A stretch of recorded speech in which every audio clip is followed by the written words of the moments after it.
राजा भी उर्वशी के अनुपम सौंदर्य से उतना ही प्रभावित था। ऐसे में स्वर्गलोक में वसंत हुई, जबकि उर्वशी राजा पुररवा के मिलने के लिए व्याकुल थी। उसका प्रभाव उसके नृत्य गायन पर साफ दिखाई देना ये भी लाजमी था। आइए देखते हैं इंद्र दरबार का वो परिदृश्य।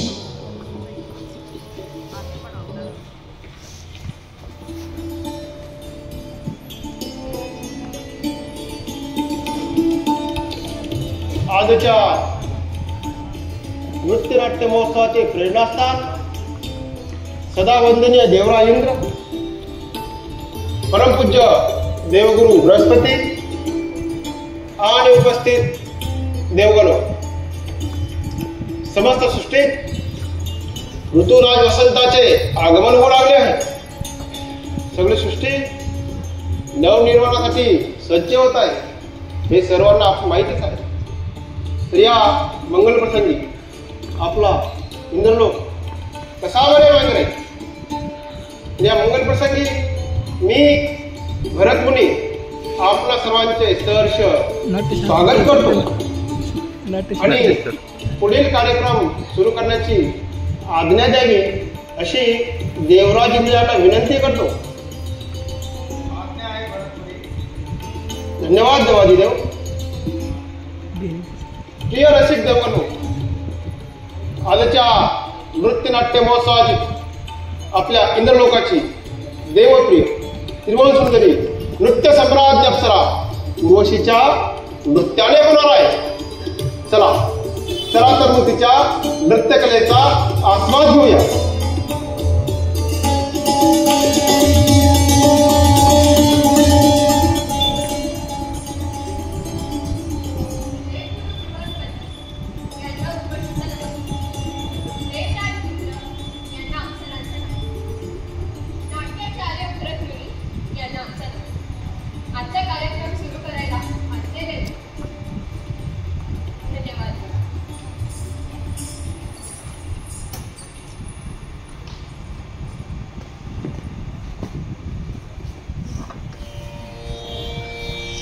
श्री गणेशाय नमः।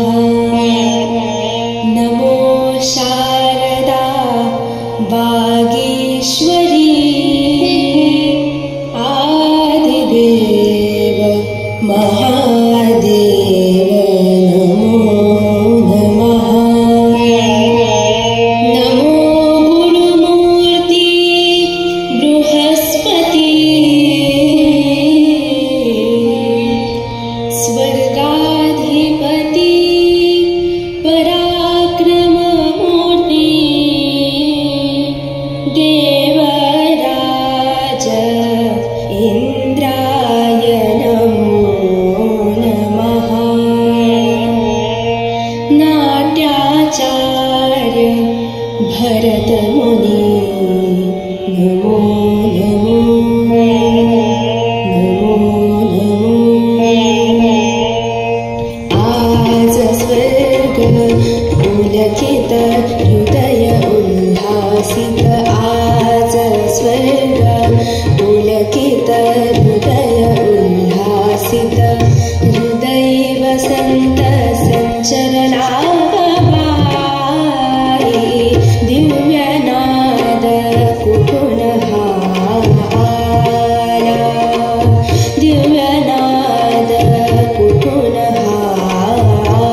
इतके गुरु जळून पुन्हा वर तोंड करून देवाला प्रश्न विचारते.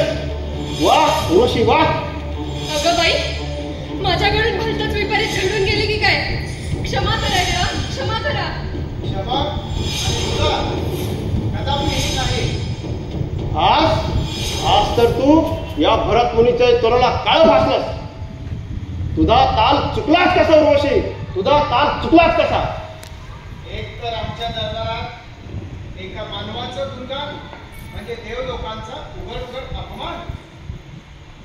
वरतून निरस स्वर्गलोक ओस इंद्रपुरे अशी प्रक्षिप्त शब्द योजना. हा तर माझ्या नाट्यसंहितेचा उघड अपमान आहे. याची तुला शिक्षा भोगावीच लागेल. तुला इंद्रलोकीच्या मुख्य अप्सरापदावरून बहिष्कृत करावं अशी मी देवराज इंद्र यांना विनंती करतो, शिफारस करतो. अहो पण देवा, माझं काही ऐकून तरी घ्याल. काय हे गुरुराया, आणखी काही ऐकायचं बाकी आहे? तेही सांगून टाक. गुरुरवा महाराजांची भेट झाल्यापासून माझं मन त्यांच्यावर अनुरक्त झालं. हे सत्य आहे देवा. भावनेच्या भरातून माझ्याकडून गंभीर चूक झाली. पण आपण दयावंत, परम कृपाळू, दासीचे अपराध पोटात घ्या, मला क्षमादान द्या. एक नाही तर 2 घोर अपराध केलेस उर्वशी. याची शिक्षा तर तुला भोगावीच लागेल.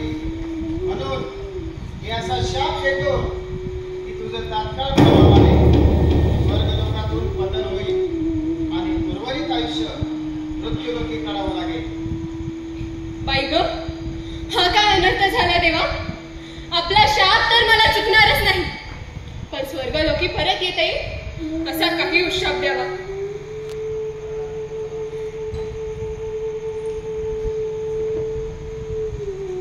तसे तुझे अपराध इतके मोठे आहेत की त्यावर आम्ही कुठलीही सवलत देण्याचा विचारही करू नये. परंतु तुझी आजवरची सेवा लक्षात घेता आम्ही असा उशाप देतो की 12 वर्ष मृत्यूलोकी काढल्यानंतर काही अटींची पूर्तता करून तुला स्वर्गलोकी परत येता येईल. खूप मोठे उपकार झाले देवा. आपल्या सर्व अटी मला मान्य असतील. उर्वशी, लोक स्वर्ग प्राप्तीसाठी नाना उपासना करतात आणि तू भावनेच्या आहारी जाऊन एका मर्त्य मानवाच्या प्रेमात पडलीस. आता या धर्म संकटातून मलाच काहीतरी मार्ग काढायला हवा. पण त्याआधी मला एक खरं सांगशील? हो देवा.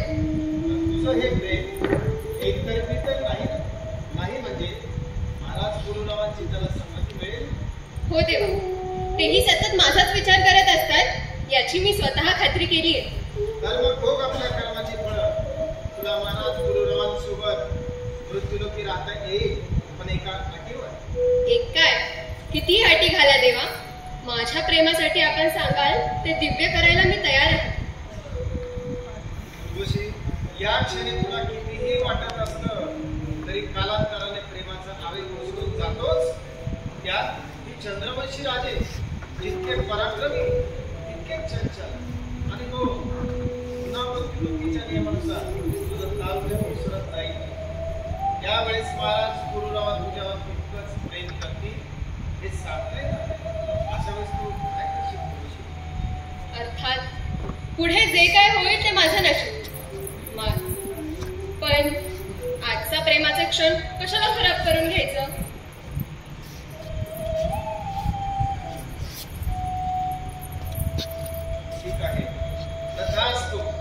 या क्षणापासून आम्ही तुला आमच्या सेवेतून मुक्त करीत आहोत.